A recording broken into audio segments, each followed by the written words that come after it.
Hello दोस्तों, नमस्कार। आइए आज हम कॉलेज लेक्चर एग्ज़ाम 2021 के इकोनॉमिक्स के पेपर के कुछ क्वेश्चंस देखते हैं जो हमारे लिए जूनियर अकाउंटेंट एग्ज़ाम के पॉइंट ऑफ व्यू से भी इम्पोर्टेंट है। तो आइए देखते हैं कौन कौन से प्रश्न पूछे गए थे इस पेपर में इंडियन इकोनॉमिक्स से रिलेटेड।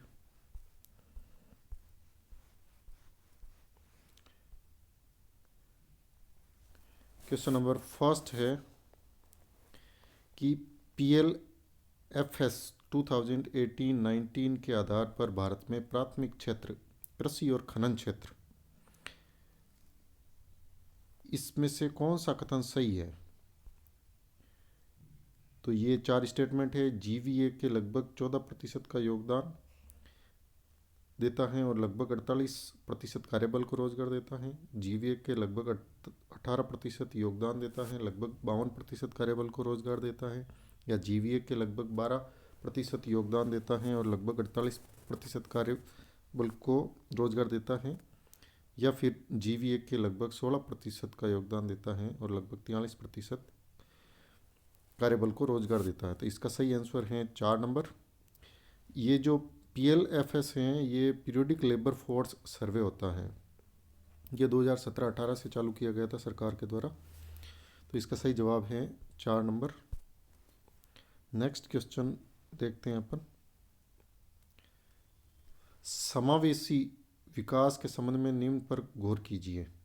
सरकार द्वारा नियंत्रण वातावरण का निर्माण, सुदृढ़ राजकोषीय नीतियां, बढ़ती पारदर्शिता और प्रत्यक्ष विदेशी निवेश पर रोक। तो इसमें जो B और C है, सुदृढ़ राजकोषीय नीति और बढ़ती पारदर्शिता, ये दोनों समावेशी विकास है उसकी रणनीति के तत्व हैं। Next question number 3। RIDF स्थापित किया गया था। तो RIDF की स्थापना 1995-96 में ग्रामीण क्षेत्रों में सार्वजनिक पूंजी निर्माण में वृद्धि करने के दृष्टिकोण से की गई थी। नेक्स्ट क्वेश्चन है क्वेश्चन नंबर 4। NSO ने वर्ष 2021 में वास्तविक GDP के 7.7% के संकुचन का अनुमान लगाया। ये 1960-61 के पश्चात भारत की GDP में चौथा संकुचन है। पहले 3 संकुचन वर्ष किस अवधि में हुए थे?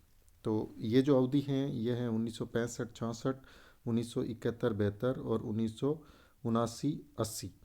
तो जो 65-66 और 71-72 की अवधि हैं इसमें तो भारत ने 2 युद्ध लड़े थे, जैसे 62 और 65। 62 में चाइना से, 65 में पाकिस्तान के साथ और 1971 में पाकिस्तान के साथ जो बांग्लादेश का निर्माण हुआ था। उन लड़ाइयों की वजह से अर्थव्यवस्था में एक संकुचन आया। इसके अंदर फिर तीसरा जो संकुचन था वो था 1979 से 80 में। तो ये 3 बार हुआ था। फिर जो चौथा हुआ था वो 2021 में हुआ था, जो कोविड-19 बीमारी की वजह से आया था। नेक्स्ट क्वेश्चन है, राजमार्ग के क्षेत्र के लिए एक अम्ब्रेला कार्यक्रम कौन सा है जिसमें लगभग 107 बिलियन डॉलर के निवेश के द्वारा 80,000 किमी से अधिक सड़कों, राजमार्गों, ग्रीनफील्ड एक्सप्रेसवे, पुलों के निर्माण की परिकल्पना की गई है? तो इसका सही जवाब है भारतमाला। भारतमाला रोड प्रोजेक्ट है जिसमें कई सारी लंबी एक्सप्रेसवे, हाईवे, इन रोडों का निर्माण किया जाना है। इसमें सारे राजमार्ग हैं, सड़कें हैं, राजमार्ग है, ग्रीनफील्ड एक्सप्रेसवे हैं, पुल हैं, ये सारी चीज़ें इसके अंदर सम्मिलित हैं। सागरमाला परियोजना वो है जिसके अंदर जो कोस्टल रीजन है इंडिया का, उस कोस्टल रीजन से शेष भारत की कनेक्टिविटी अच्छी तरीके से हो, इसके लिए सागरमाला परियोजना चलाई गई है।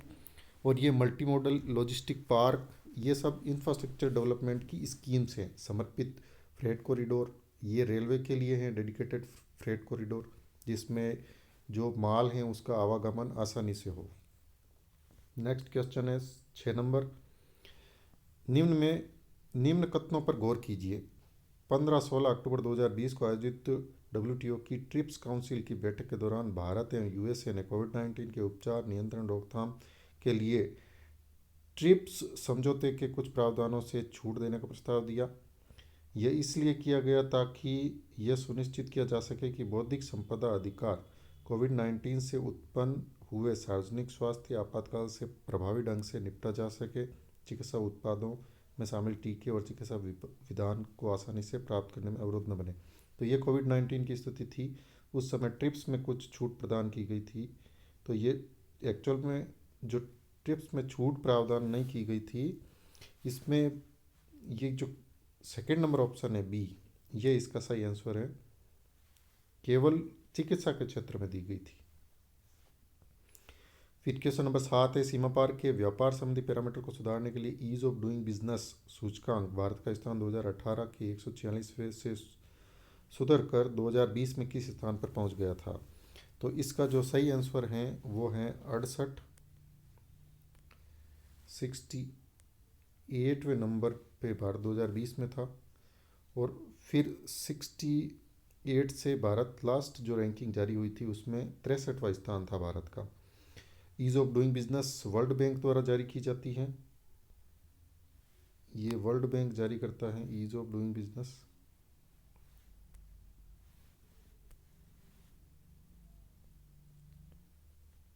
और भारत का जो लास्ट स्थान था वो 63 था। फिर ईज ऑफ डूइंग बिजनेस के ऊपर क्वेश्चन मार्क उठे और उसके बाद ईज ऑफ डूइंग बिजनेस का प्रकाशन बंद कर दिया गया वर्ल्ड बैंक के द्वारा।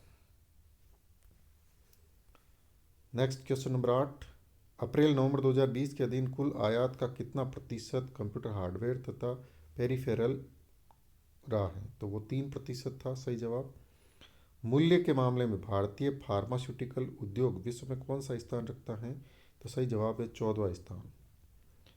अप्रैल नवंबर 2020 में भारत में शीर्ष 10 निर्यात देशों में कौन सा देश नया जुड़ा।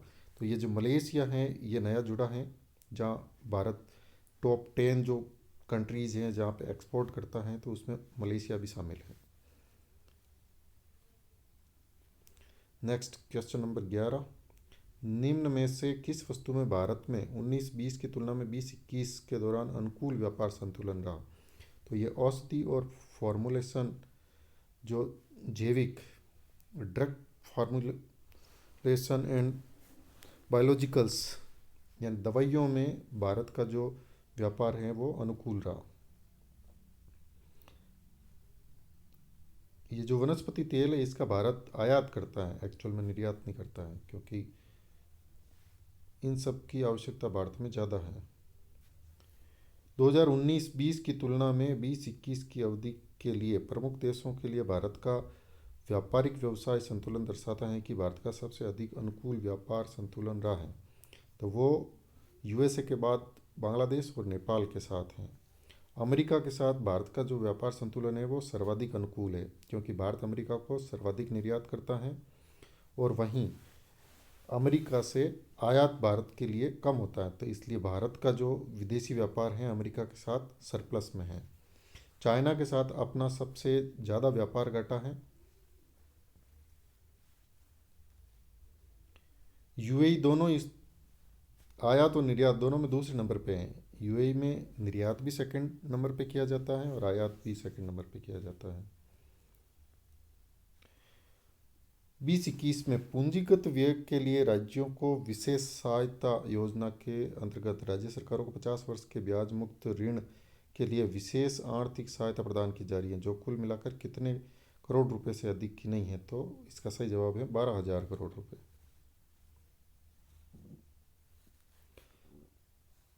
नेक्स्ट क्वेश्चन है 14, 30 दिसंबर 2020 तक भारत के कितने राज्यों में one nation one ration card प्रणाली लागू की गई थी। तो ये उस समय 10 थे, अब ये संपूर्ण देश में लागू हो गई हैं।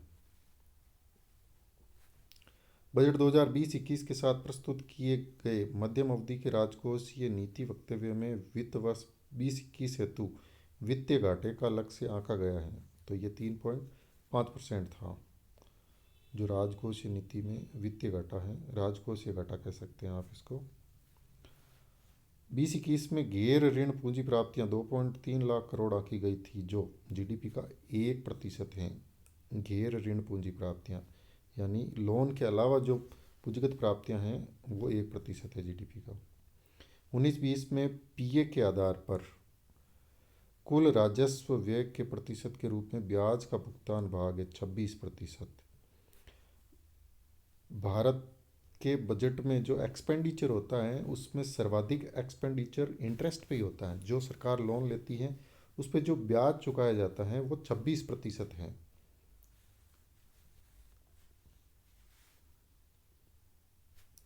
नेक्स्ट क्वेश्चन है, निम्न में से कौन सा अगस्त 2020 में शुरू किए गए कर प्रशासन सुधार का ऑनरिंग द ऑनेस्ट प्लेटफॉर्म के 3 स्तंभ में से नहीं है? तो ये 3 स्कीम थी, इसमें आयकर विभाग चार्टर नहीं है, बाकी फेसलेस असेसमेंट है, paperless faceless assessment, faceless appeal और टैक्स पेयर चार्टर, ये तीनों ऑनरिंग द ऑनेस्ट प्लेटफॉर्म के स्तंभ हैं।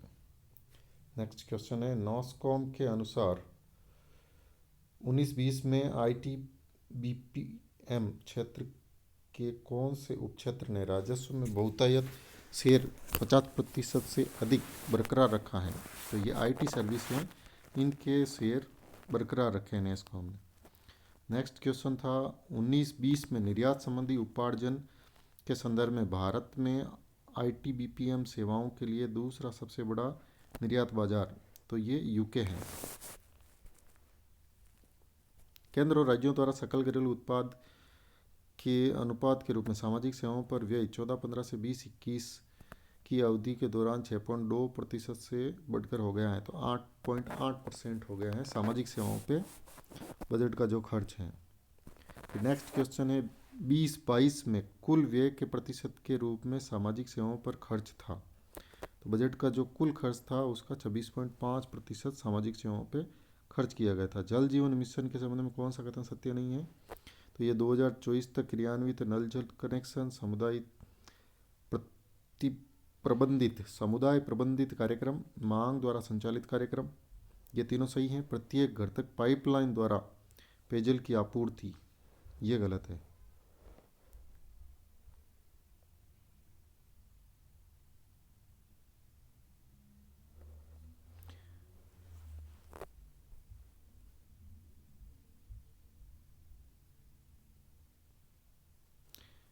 इसमें RPSC ने जो आंसर है वो मेरे ख्याल से गलत दिया है। इसमें समुदाय प्रबंधित कार्यक्रम, ये गलत होना चाहिए। इसका जो सही आंसर है वो ये होना चाहिए। RPSC ने अपनी आंसर की में इसका जवाब ये माना है।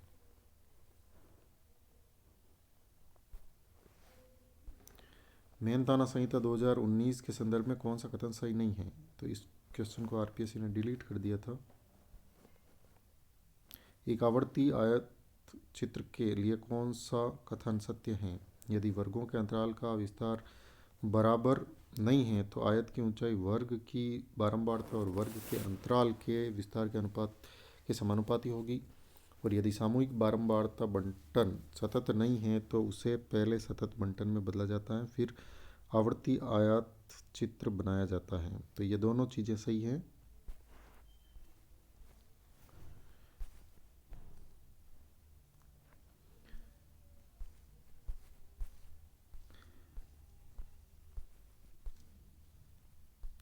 नेक्स्ट क्वेश्चन नंबर 26, आवर्ती आयत चित्र के सटे हुए आयतों के ऊपरी भुजाओं के मध्य बिंदुओं को सीधी रेखा से जोड़ने से प्राप्त रेखा चित्र को कहते हैं आवर्ती बहुभुज।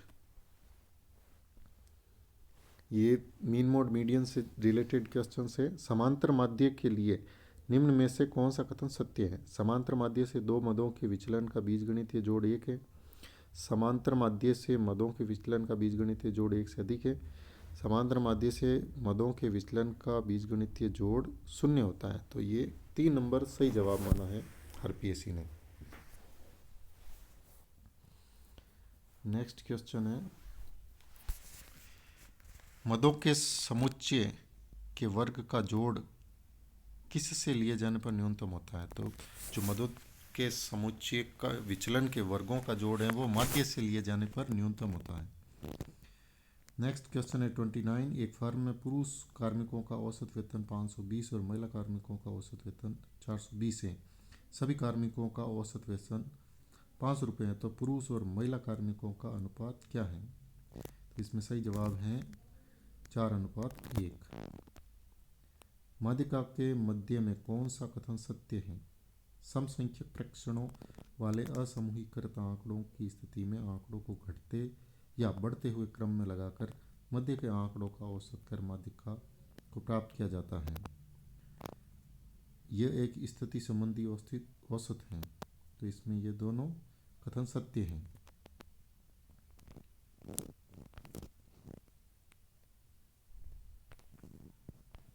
नेक्स्ट अगला प्रश्न है, समूहन रीति द्वारा बहुलक के मान का निर्धारण निम्न में से किन परिस्थितियों में किया जाता है? यदि अधिकतम आवृत्ति 2 या 2 से अधिक स्थानों पर हो, यदि अधिकतम आवृत्ति बंटन के प्रारंभ में या अंत में हो।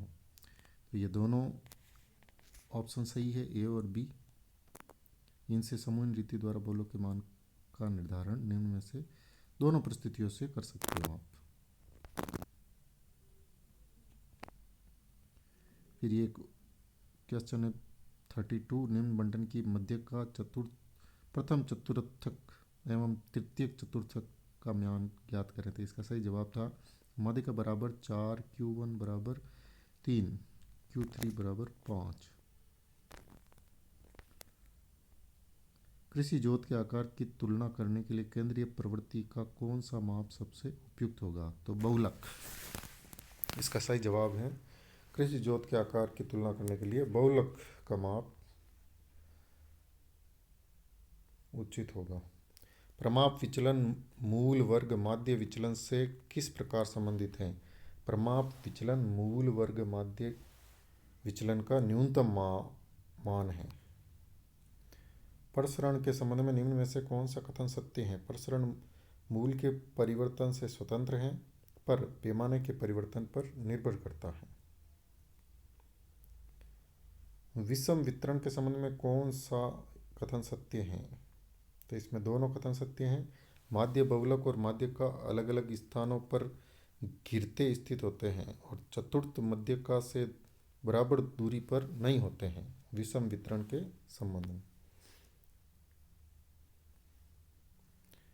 अगला प्रश्न, एक सामान्य वक्र को कहते हैं मेसोक्रेटिक वक्र। एक सामान्य वक्र को क्या कहते हैं? मेसोक्रेटिक वक्र। क्वेश्चन नंबर 38, एक आवर्ती वक्र में बहुलक का मान माध्य से अधिक पाया जाता है। यह बताता है कि बंटन ऋणात्मक वैषम्यित हैं, नेगेटिवली स्कीव्ड। वह निष्कर्ष जिसमें यह शर्त हो कि किसी अनुसंधान का प्रतिफल उस अनुसंधान को किए जाने वाली स्थिति से नियत होता है कहलाता है। तो ये नियतात्मक निष्कर्ष कहलाता है। फिर अगला प्रश्न है, मध्य 17वीं शताब्दी में प्रायिकता का प्रथम गणितीय आधार किसके द्वारा रखा गया था? तो वो था बी पास्कल और पी फर्मेट।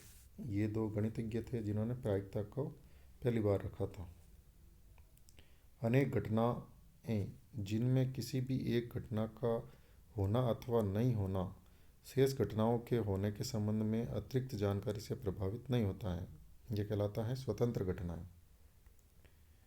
यदि एक परीक्षण के प्रतिफल में n परिपूर्ण परस्पर अपवर्जित और समसंभावित मामले हैं और उनमें से m किसी एक घटना E के घटने के अनुकूल हैं, तो E के घटने की प्रायिकता P होगी।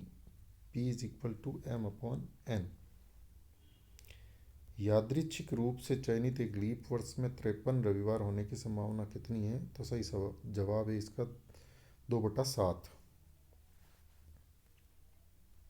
निम्नलिखित में से द्विपद बंटन के लिए कौन सी भौतिक स्थिति सही नहीं है? तो इसमें जो परीक्षणों की संख्या n असीमित है, यह सही नहीं है। परीक्षण एक दूसरे से स्वतंत्र होने चाहिए, यह सही है। हर परीक्षण की सफलता की प्रायिकता P स्थिर है, यह भी सही है द्विपद बंटन के लिए भौतिक स्थिति। अगला प्रश्न है, निम्न में से कौन से कथन प्रवासों के बंटन के लिए सत्य हैं?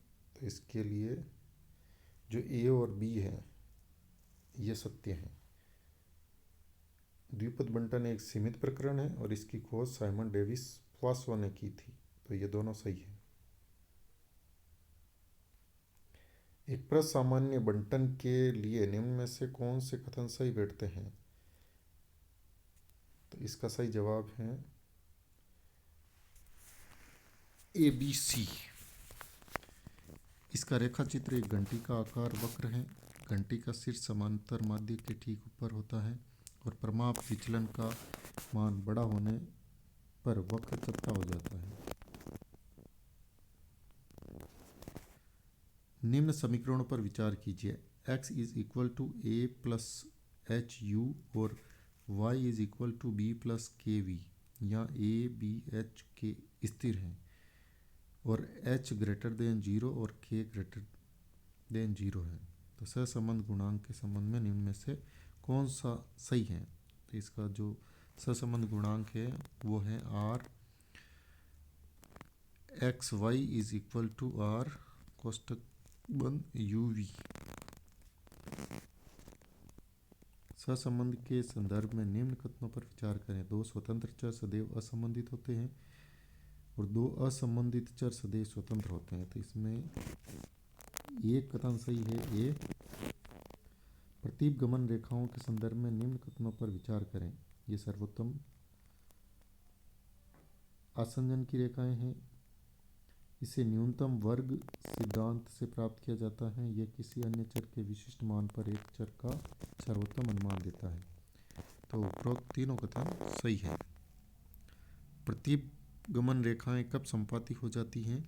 तो जब सहसंबंध गुणांक +1 या -1 हो तब प्रतीपगमन रेखाएं संपाती हो जाती हैं।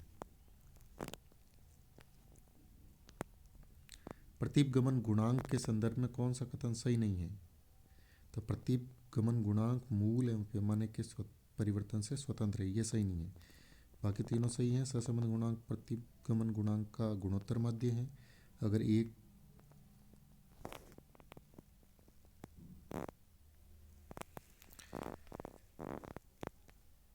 निम्न प्रतीपगमन समीकरणों के संदर्भ में कौन सा कथन सही नहीं है? तो इसमें जो सी है वह सही नहीं है, ए और बी सही है।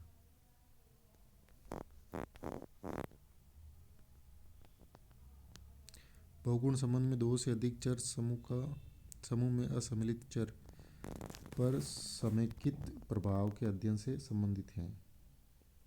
आंशिक सहसंबंध समूह के अन्य चरों के रेखीय प्रभाव को हटाते हुए दो चरों के अध्ययन से संबंधित है। तो इसका सही जवाब है ए और बी सही है। यदि दो गुण ए और बी के लिए A B greater than A B upon N, फिर दोनों गुण ए और बी धनात्मक से संबंधित हैं। यदि दो गुण ए बी का यूल का साहचर्य गुणांक +1 है तो दोनों गुण ए और बी ये पूर्णतया संबंधित हैं। समग्र के सांख्यिकी स्थिरांक को प्राचल कहते हैं और प्रतिदर्श के सांख्यिकी माप को प्रतिदर्शज कहते हैं। तो ये दोनों कथन सही है।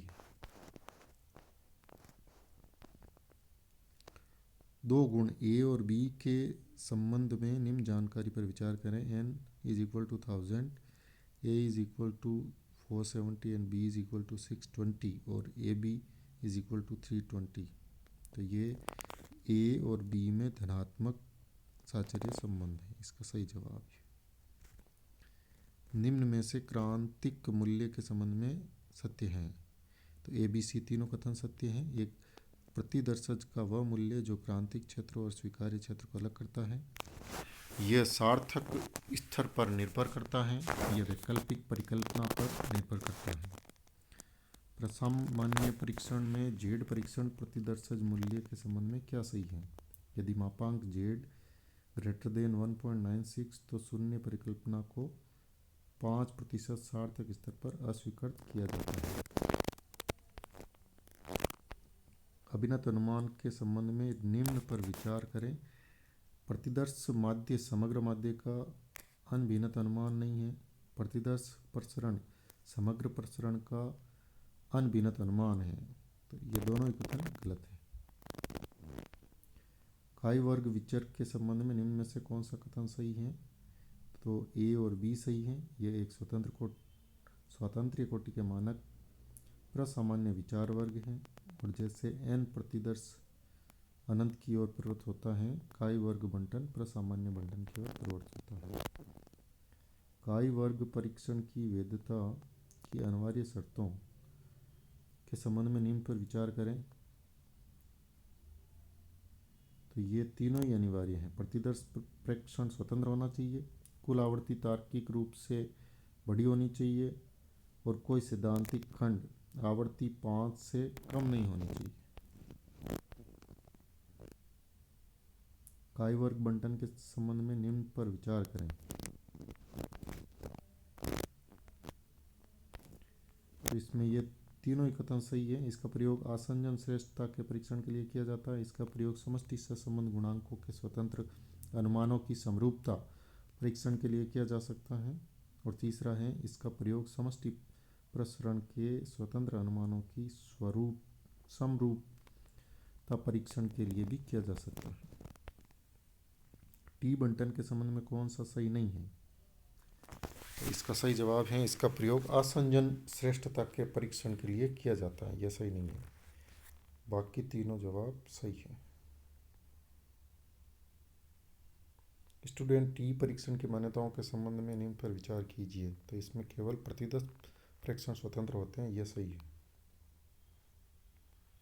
क्वेश्चन नंबर 66 को आरपीएस ने डिलीट कर दिया। एफ परीक्षण के प्रयोग के लिए निम्न में से कौन सा कथन सही नहीं है? तो इनमें से कोई भी कथन सही नहीं है।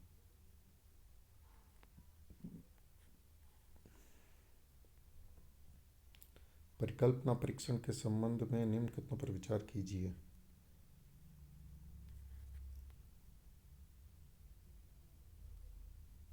इसमें तीनों कथन सही है। परिकल्पना परीक्षण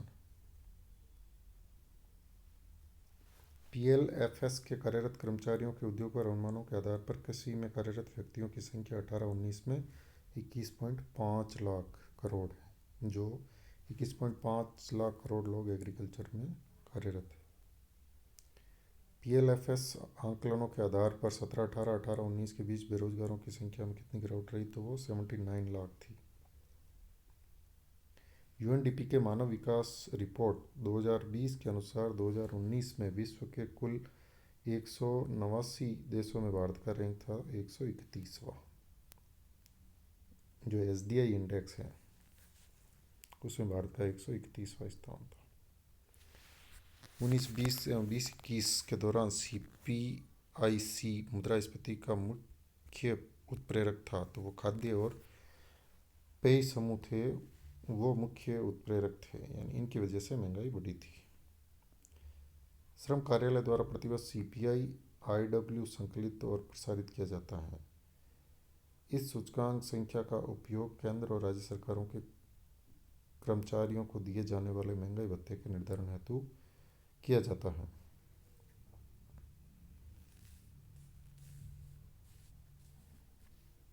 इसमें केवल बी सही है।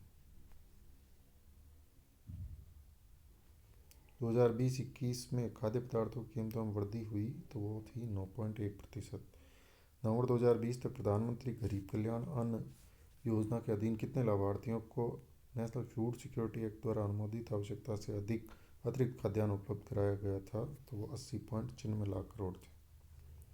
19-20 में देश के सकल योजित मूल्य में कृषि कार्य एवं संबद्ध क्षेत्र की गतिविधियों का हिस्सा 17.8% था।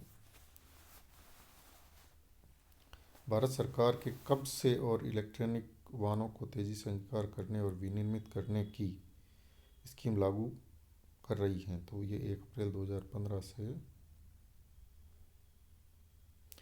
सरकार ने 18-19 के केंद्रीय बजट में घोषणा की थी कि एमएसपी को उत्पाद की लागत के कितने गुना, तो 1.5 गुना, एमएसपी के 1.5 गुना लागत पर एमएसपी उत्पाद को स्थिर रखा जाएगा। उत्पादन लागत से 1.5 गुना एमएसपी रखना है कुल मिलाकर। 15-16 से 19-20 के बीच कृषि उत्पादों के कुल निर्यात मूल्य में किस उत्पाद की हिस्सेदारी सबसे अधिक रही? तो यह है समुद्री उत्पाद। 20-21 में भारत के कृषि साख का क्षेत्रीय वितरण किस क्षेत्र के पक्ष में झुका रहा? तो वह है दक्षिण क्षेत्र। हाल ही में किए गए कृषि सुधार में से कौन से सुधार का लक्ष्य अनुबंध कृषि के लिए एक राष्ट्रीय ढांचा का निर्माण करना है? मूल्य आश्वासन एवं कृषि सेवा पर किसान समझौता अधिनियम।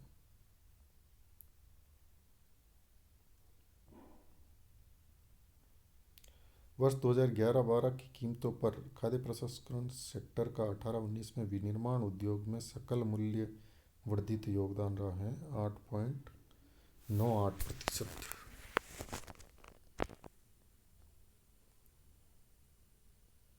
प्रधानमंत्री फसल बीमा योजना के अंतर्गत जोखिम जैसे बादल फटने और प्राकृतिक आग लगने जैसे स्थानीय आपदाओं की वजह से व्यक्तिगत खेत के स्तर पर हानि को कवर नहीं किया जाता है। पूर्व प्रधानमंत्री फसल बीमा योजना के दौरान बीमा कवरेज 15,100 प्रति हेक्टेयर से बढ़ाकर प्रधानमंत्री फसल बीमा योजना में 40,700 प्रति हेक्टेयर होगा।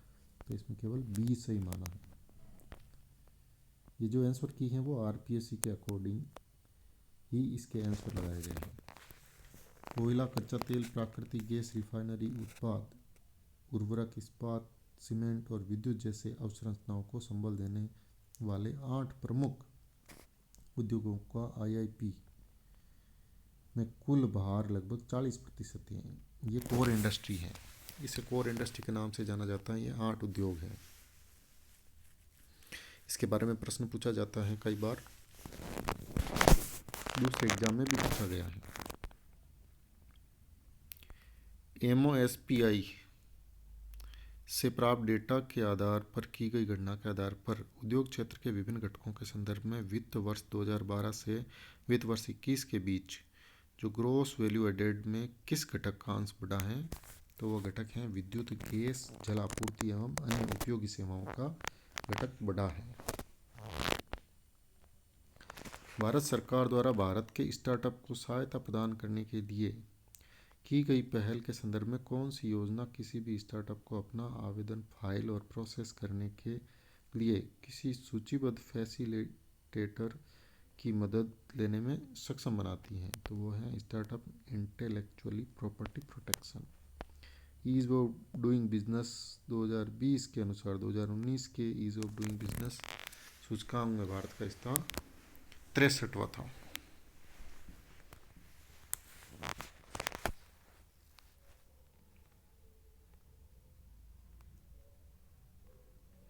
सांख्यिकी और कार्यक्रम कार्यान्वयन मंत्रालय के अनुसार 19-20 में दिल्ली का सकल घरेलू मूल्य वृद्धि में सेवा क्षेत्र की भागीदारी 85.16% थी। ये मेरे ख्याल से सबसे ज़्यादा है ये जो भागीदारी। निम्न में से कौन सा सेक्टर आत्मनिर्भर भारत के तहत उत्पादन से जुड़ी प्रोत्साहन योजनाओं का भाग नहीं है? तो ये जो ज्वेलरी एंड जेम्स हैं ये नहीं है, बाकी ये तीनों विभाग हैं आत्मनिर्भर भारत से जुड़ी जो प्रोत्साहन योजनाएं उसमें हैं। खाद्य उत्पादन, इलेक्ट्रॉनिक तकनीकी उत्पाद, टेलीकॉम और नेटवर्किंग उत्पाद। जून 2020 के रिवाइज्ड एमएसएमई वर्गीकरण के अनुसार एक मध्यम श्रेणी का उद्यम वह है जो निवेश 10 करोड़ और 20 करोड़ से कम, 10 करोड़ से अधिक और 20 करोड़ से कम होना चाहिए।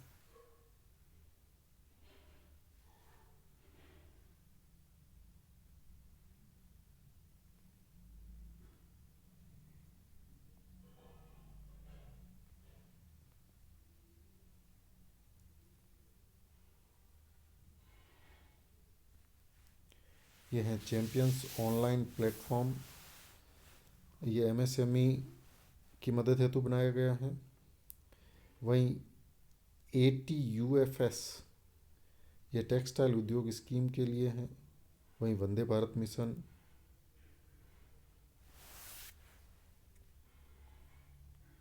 सौभाग्य ग्रामीण विद्युतीकरण के लिए है। और ये वंदे भारत मिशन वायु यातायात की जगह इसमें रेल होना चाहिए।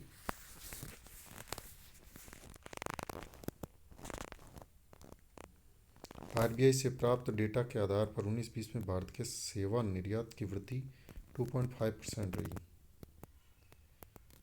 अप्रैल सितंबर 2020 के दौरान कंप्यूटर सॉफ्टवेयर हार्डवेयर में सकल एफडीआई इक्विटी अंतर्प्रवाह 17.55 अरब अमेरिकी डॉलर रहा। अंकटाड द्वारा जारी वर्ल्ड इन्वेस्टमेंट रिपोर्ट 2020 के अनुसार विश्व के सबसे बड़े एफडीआई प्राप्तकर्ता की सूची में भारत का स्थान 9वां रहा।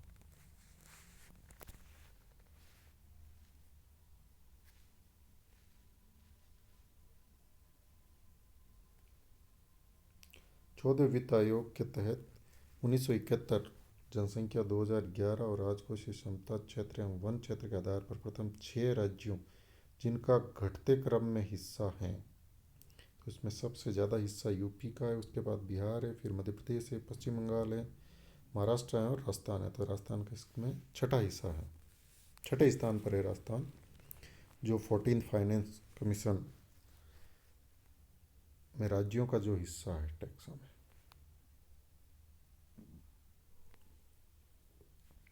13 वित्त आयोग के अधीन राज्यों को कर अंतरण का मानदंड था, उसमें 25% जनसंख्या 1971 की, 10% क्षेत्र का, राजकोषीय क्षमता की दूरी का 47.5% और वित्तीय अनुशासन के 17.5% जोड़े गए थे घटकों में। रियायती कम लागत आवास उदाहरण है मेरिट वस्तु का। दो प्रकार की वस्तुएं होती हैं, सार्वजनिक वस्तु होती है, एक मेरिट वस्तु होती है। तो जो रियायती कम आवास लागत है वह मेरिट वस्तु का उदाहरण है। 1969-70 में गॉडगिल फार्मूला के योजनाबद्ध सहायता में जनसंख्या का कितना भार रखा गया था, तो 60% भार रखा गया था। कोविड-19 के प्रभाव पर काबू पाने के लिए भारत सरकार और रिजर्व बैंक ऑफ इंडिया ने कुल प्रोत्साहन राशि 29.87 लाख करोड़ की घोषणा की। ये जीडीपी का 15% है। 29.87 लाख करोड़ बहुत बड़ी राशि है। निम्न में से कौन सा भारत का विकासात्मक व्यय है, तो असहायता, अर्थ सहायता मतलब सब्सिडी, ये विकासात्मक व्यय है।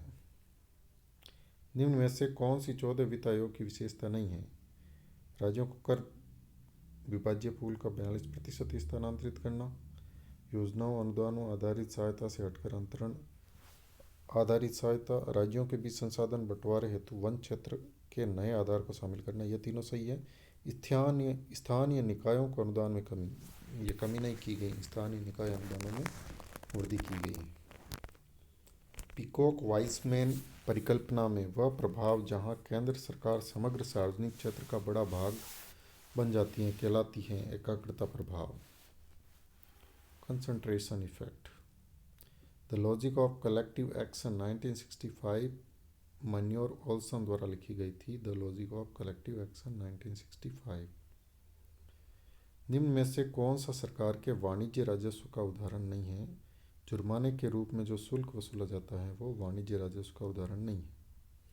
माध्यमिक और उच्च शिक्षा सेस किस अधिनियम के तहत लगाया जाता है, तो ये वित्त अधिनियम 2007 के तहत लगाया जाता है। क्वेश्चन नंबर 106 आरपीएस ने डिलीट कर दिया। जीएसटी कानून कब लागू किया गया था, तो 1 जुलाई 2017 को जीएसटी लागू किया गया था। जीएसटी के संबंध में क्या सत्य नहीं है, ये केवल मूल्य संवर्धन पर ही लगाया जाता है, यह सही है। उपभोक्ता पर गंतव्य आधारित कर रहे हैं, यह भी सही है। इसमें लघु स्तर पर व्यापार करने वाले व्यापारियों को पंजीकरण से मुक्ति दी जाती है, यह भी सही है। इसमें निर्यातों को शून्य दर वाली आपूर्ति दर नहीं माना जाता, तो ये गलत है। क्वेश्चन नंबर 109 जीएसटी के तहत एक कर की दूसरे कर से इनपुट कर जमा लेने के संबंध में कौन सा कथन सही है, तो इसमें बी और सी सही है, यानी सीजीएसटी का समायोजन सीजीएसटी और आईजीएसटी से किया जा सकता है। एसजीएसटी का समायोजन एसजीएसटी या आईजीएसटी से किया जा सकता है। तो एसजीएसटी का समायोजन सीजीएसटी के साथ नहीं किया जा सकता है।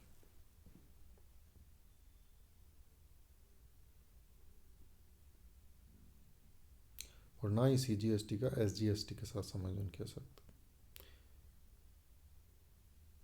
दोहरे करारोपण हेतु निम्न में से क्या जरूरी है, तो ए और डी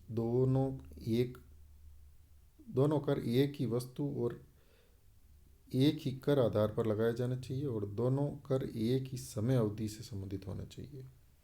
तो दोहरे, ये जो डबल टैक्सेशन है इसमें ये दो स्थितियां होनी जरूरी है।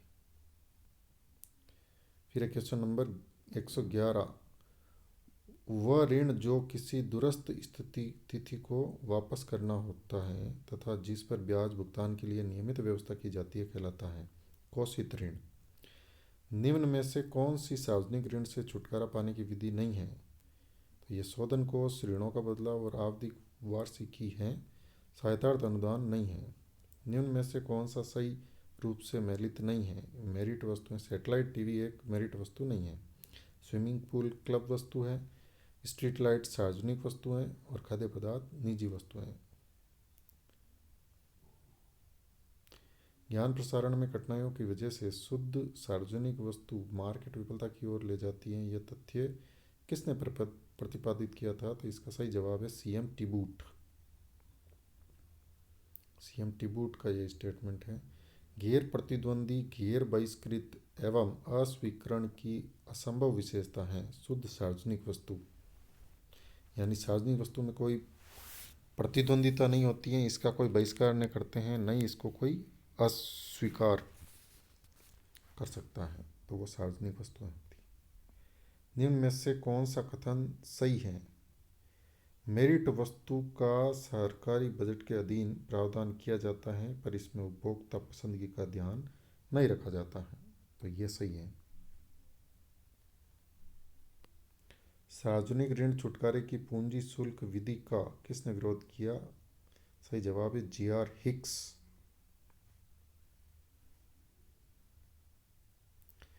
कोविड-19 के शुरुआती महीनों के दौरान जब अनिश्चितता अधिक थी, भारत ने अपने कीमती वित्तीय संसाधनों का उपयोग किया, यह सुनिश्चित करने में कि सभी आवश्यकताओं का ध्यान रखा जाए और कमजोर वर्गों के प्रत्यक्ष लाभ स्थानांतरण होते रहें।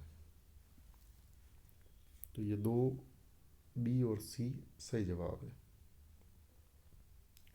जवाबी चक्रीय राजकोषीय नीति का तात्पर्य है मंदी के समय सरकारी व्यय में वृद्धि करना और मंदी के समय पर कम करना। मंदी के समय कर कम करना। जो चक्रीय राजकोषीय नीति है, जवाबी चक्रीय राजकोषीय नीति, उसका मतलब है कि जब मंदी हो तब सरकारी व्यय में वृद्धि करो और टैक्स में कमी करो।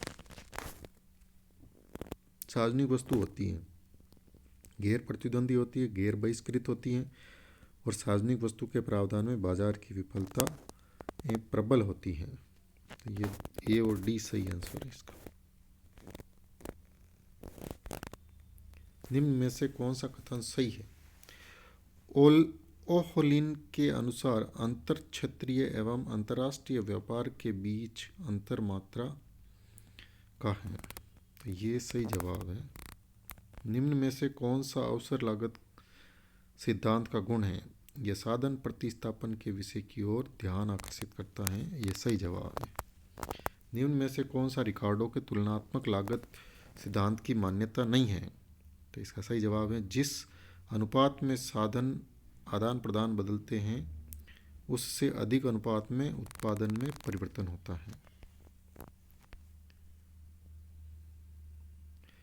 प्रतिपूरक मांग सिद्धांत को किसने विकसित किया था? सही जवाब है जे.एस. मिल।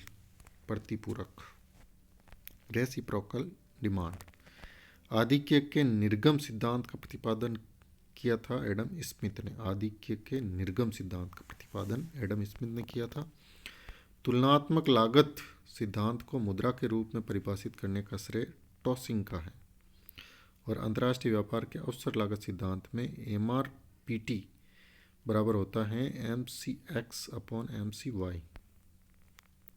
स्थिर अवसर लागत सिद्धांत के अंतर्गत अंतर्राष्ट्रीय व्यापार में अगर 2 देश असमान आकार के हैं तब छोटे देश में पूर्ण विशिष्टीकरण होगा। क्वेश्चन नंबर 129, साधन प्रचुरता के भौतिक मापदंड के आधार पर हेक्स्चर-ओहलिन सिद्धांत का परीक्षण करने पर सिद्धांत सही सिद्ध होता है जब अगर दोनों देशों में उत्पादित अभिनति एवं उपभोग अभिनति विपरीत दिशा में हो। 130 को डिलीट कर दिया है। 131 का भुगतान शेष संरचना में दृश्य एवं अदृश्य मद आयात एवं निर्यात भाग है चालू खाते का। जो बैलेंस ऑफ पेमेंट होता है उसके अंदर आयात और निर्यात में जो दृश्य अदृश्य मदें होती हैं वो चालू खाते का भाग है। भारतीय सार्वजनिक भारतीय राष्ट्रीय राजमार्ग प्राधिकरण किस प्रकार का सार्वजनिक उपक्रम है? तो यह संसद अधिनियम द्वारा स्थापित वैधानिक निगम है जो national highway authority of India है। सार्वजनिक निगम के संबंध में कौन सा कथन सत्य नहीं है? तो वित्त के संबंध में इसका स्वतंत्र अस्तित्व नहीं होता है। वित्त के संबंध में इसका स्वतंत्र अस्तित्व होता है, नहीं होता, ये गलत है। 134, निम्न में से कौन सी सार्वजनिक उपयोगिता की विशेषता नहीं है? तो सार्वजनिक उपयोगिता द्वारा दी गई सेवाएं स्थानांतरित की जा सकती हैं, नहीं, ये स्थानांतरित नहीं की जा सकती हैं। सार्वजनिक सेवा उपयोगिता सेवा से संबंध रखती हैं, ये सही है। इन्हें सरकार द्वारा एकाधिकार शक्ति प्रदत्त होती है और इनका नियमन किया जा सकता है ताकि उपभोक्ताओं के हितों का संरक्षण हो सके। इनके संयंत्र और उपकरण में भारी प्रारंभिक निवेश होता है। मार्शनर लर्नर शर्त के अनुसार अवमूल्यन करने पर व्यापार संतुलन में सुधार आता है यदि आयात एवं निर्यात की मांग लोच का जोड़ हो तो इकाई से अधिक होता है।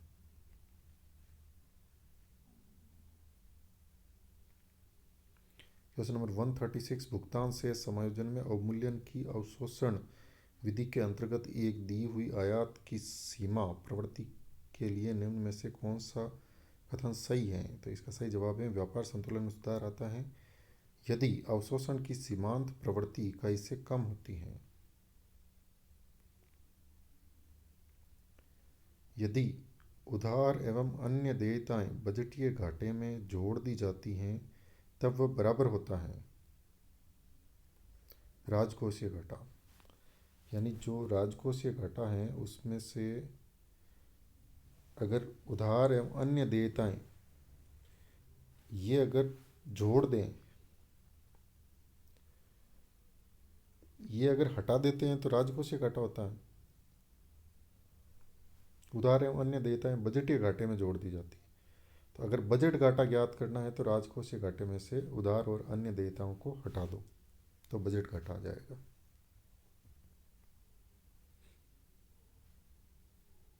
चालू राजकोषीय क्रियाओं के अंतर्गत कौन सा घाटा सरकार की वास्तविक ऋणग्रस्तता को बताता है एवं एक महत्वपूर्ण नीतिगत मापदंड के रूप में देश को ऋण के जाल में गिरने से बचाता है?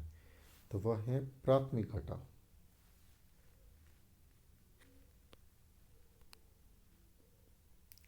निम्न में से कौन सा सार्वजनीन बुनियादी आय स्थापित करने हेतु मार्गदर्शी सिद्धांत के संबंध में सही है? तो इसमें ABC, विधिवत सार्वभौमिकता, वास्तविक अर्ध सार्वभौमिकता, धीरे धीरे बढ़ना और केंद्र से प्राप्त संसाधनों का पुनः वितरण, ये तीनों सार्वजनीन बुनियादी आय स्थापित करने के लिए मार्गदर्शी सिद्धांत है। PM कुसुम योजना के संबंध में क्या सही नहीं है? ये श्री अरुण जेटली द्वारा घोषित की गई थी। ये कृषि में सौर ऊर्जा के उपयोग को प्रोत्साहित करती है। सौर पंप की कुल लागत का 70% सरकार कृषकों को सब्सिडी के रूप में देती है। सौर ऊर्जा उपकरण लगवाने स्थापित करने के लिए कृषकों को मात्र 10% राशि जमा करवानी होती है। तो इसमें जो 3 नंबर ऑप्शन है ये गलत है। भारत में कोविड-19 महामारी से निपटने हेतु कौन सी समन्वित नीति अपनाई गई? संदिग्ध मामलों का घर अलगाव, मास्क का उपयोग, सामाजिक दूरी, है कोविड से रिलेटेड क्वेश्चन था। नेक्स्ट क्वेश्चन है 142, भारत में कोविड-19 के दौरान लगाए कठोर लॉकडाउन और वित्तीय प्रोत्साहन दिए जाने के फलस्वरूप संभव हुआ वी आकार में सुधार। ये GDP में वी आकार में वी शेप रिकवरी हुई थी GDP की। ये इंपॉर्टेंट क्वेश्चन है। वित्त वर्ष 2021 की पहली 2 तिमाहियों के दौरान भारत सरकार ने सुनिश्चित नहीं किया आत्मनिर्भर भारत 2.0 और 3.0 के माध्यम से निवेश एवं उपभोग मांग का समर्थन करना। तो ये गलत, इसका मतलब यानी ये गलत था। महात्मा गांधी श्रृंखला के 500, 1000 रुपये के नोट कब वैधानिक मुद्रा के रूप में अस्वीकृत हो गए? तो ये 8 नवंबर 2016 को देश के प्रधानमंत्री श्री नरेंद्र मोदी जी ने करेंसी नोट बंद कर दिए थे 500 और 1000 की। ये नोटबंदी कहलाई थी। क्वेश्चन नंबर 145, कार्यात्मक राजकोषीय नीति के संबंध में कौन सा कथन सही है? तो जो कार्यात्मक राजकोषीय नीति होती है उसमें देश के आर्थिक कार्यों में राज्यों की भूमिका सक्रिय होती है और सरकार को मुद्रास्फीति के समय सार्वजनिक ऋण लेना चाहिए। कानून के दायरे में रहकर कर भार को खत्म करने या कम करने हेतु अपनाई गई विधि को कर परिहार टैक्स अवॉइडेंस पॉलिसी कहते हैं। सरकार के लिए ऋण स्थिरता सुनिश्चित करना कठिन होता है जब ब्याज दर विकास दर अंतर होता है धनात्मक। नेक्स्ट क्वेश्चन है, मार्च अप्रैल 2020 के दौरान लगाए गए कड़े लॉकडाउन के कारण अर्थव्यवस्था में वित्त वर्ष 2021 की पहली तिमाही व दूसरी तिमाही में अर्थव्यवस्था में क्रमशः कितना संकुचन देखा गया? तो सही जवाब है 23.9 और 7.5%। राष्ट्रीय स्वास्थ्य नीति 2017 के अनुसार जीडीपी में सार्वजनिक व्यय में 1% से 2.5 से 3% की वृद्धि से आउट ऑफ पॉकेट व्यय OOPE को कम कर सकता है 65% से 30% समग्र स्वास्थ्य व्यय का। फिर नेक्स्ट क्वेश्चन है, कोविड-19 महामारी के कारण भारत सरकार ने रोजगार बनाए रखने और देनदारियों को पूरा करने में मदद करके तनावग्रस्त क्षेत्रों को बहुत आवश्यक राहत प्रदान करने के लिए किस स्कीम की शुरुआत की? तो इसका नाम था ECLGS। तो ये असिस्टेंट प्रोफेसर एग्ज़ाम 2021 के इकोनॉमिक्स के पेपर के इंडियन इकोनॉमिक्स से रिलेटेड कुछ क्वेश्चन थे जिनके हमने RPSC के आंसर की के अकॉर्डिंग सही जवाब देखे। वीडियो को अंत तक देखने के लिए धन्यवाद। इसी प्रकार के और वीडियो को देखने के लिए चैनल को लाइक और सब्सक्राइब करना ना भूलें। Thank you.